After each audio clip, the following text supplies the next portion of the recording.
Bonjour à tous, dans cette vidéo nous allons réaliser un cycle alimentaire à partir d'une chaîne alimentaire à 3 maillons reliant des êtres vivants du milieu dulcicole. Alors juste pour rappel, le milieu dulcicole c'est un milieu d'eau douce. Très bien. Alors ici on nous demande de réaliser un cycle alimentaire à partir d'une chaîne alimentaire à 3 maillons. Donc la première chose ici c'est que le premier maillon doit obligatoirement être un végétal. Donc ici, mon premier maillon, ça sera des plantes aquatiques. Au fur et à mesure de l'avancement de la chaîne alimentaire, du cycle alimentaire, je vais mettre une légende. Donc ici, on va mettre que cette flèche signifie est mangé par. Donc, la plante aquatique, enfin les plantes aquatiques, sont mangés par un tétard qui par la suite est mangé par un héron.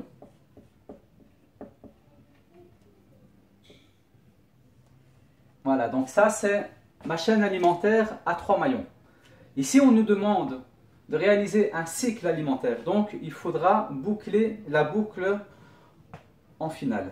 Donc ici le héron va se transformer en matière organique morte.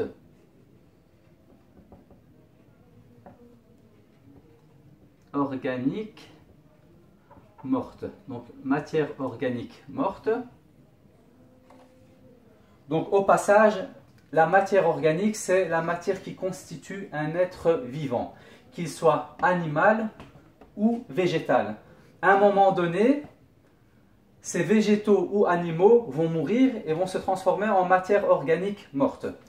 Donc, il y a le héron qui se transformera en matière organique morte, mais le tétard aussi, et les plantes aquatiques aussi. Donc, les 3 maillons finiront par devenir de la matière organique morte. Et cette flèche de couleur verte signifie se transforme en. Donc se transforme en matière organique morte. Ensuite, ici on va utiliser une flèche comme ça. Et on dira que cette flèche signifie est décomposée par. Donc la matière organique morte est décomposée par des bactéries et des champignons.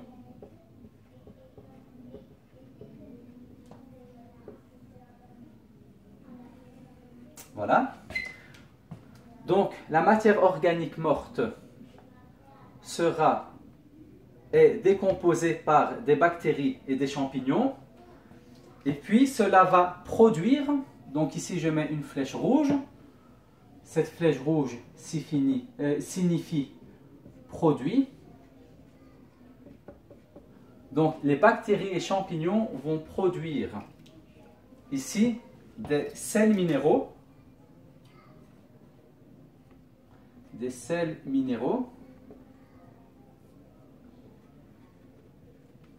De l'eau et du dioxyde de carbone. La matière organique morte est décomposée par des bactéries et champignons et produit des sels minéraux, de l'eau et du CO2. Ensuite, ici, les sels minéraux, l'eau et le dioxyde de carbone sera, donc ici je mets une flèche bleue. Cette flèche bleue signifie est absorbé par.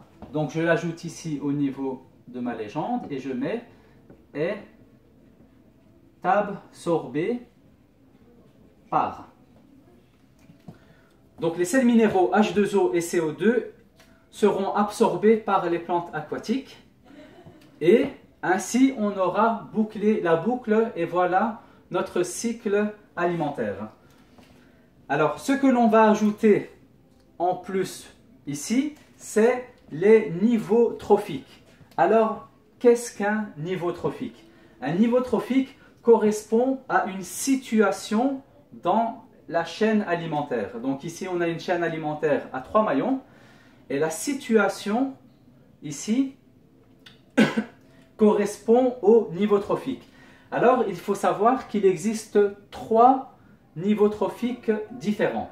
Il existe les producteurs, donc les producteurs seront toujours au niveau du premier maillon, donc le premier maillon sera toujours producteur.